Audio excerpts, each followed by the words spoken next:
Hey guys, this is Austin, and today I'm here with a review of the Nintendo 3DS XL. As the larger counterpart to the current 3DS, it looks like a fairly straightforward update, but is it for you?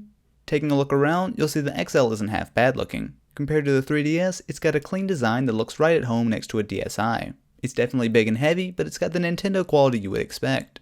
As you may have guessed from the XL name, the biggest change are their larger screens. With a 4.9-inch top display and 4.2-inch screen below, it's nearly as big as the Vita, and this isn't a bad thing.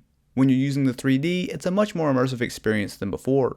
You're probably not going to want to carry this around with you all day, but when you sit down to play, it's a better experience.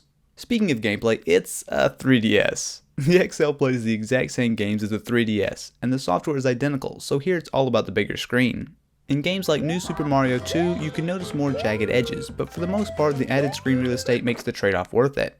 Full 3D games, like the excellent Resident Evil Revelations, fare even better, as lower pixel density is hardly noticeable at all. Same goes for Ocarina of Time. The 3D models don't suffer much at all, and the extra screen real estate makes the 3D effect easier on the eyes. Of course, it's not all good news. As the 3DS is only just over a year old, Nintendo carried over quite a few things, like the VGA cameras, which rival cell phones from 2005. It's also still fairly bulky, just like all Nintendo handhelds, dwarfing phones like the Galaxy S3.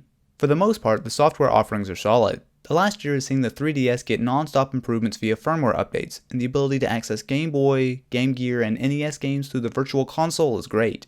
You can even download full 3DS titles from the eShop, although you really shouldn't, as it's a pain to transfer the licenses over to a new 3DS.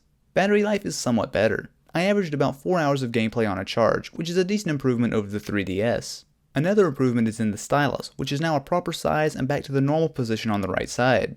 What isn't an improvement is the lack of a second circle pad. While I'm sure Nintendo has their reasons why they chose not to include it, if you want to fully enjoy games like Resident Evil, you'll have to buy the Circle Pad Pro for the 3DS XL when it comes out later this year.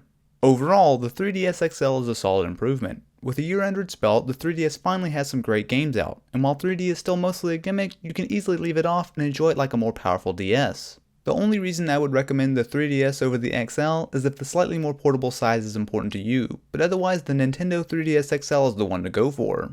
If you're interested in more 3DS XL videos like this, feel free to check out my unboxing and comparison with the original 3DS here.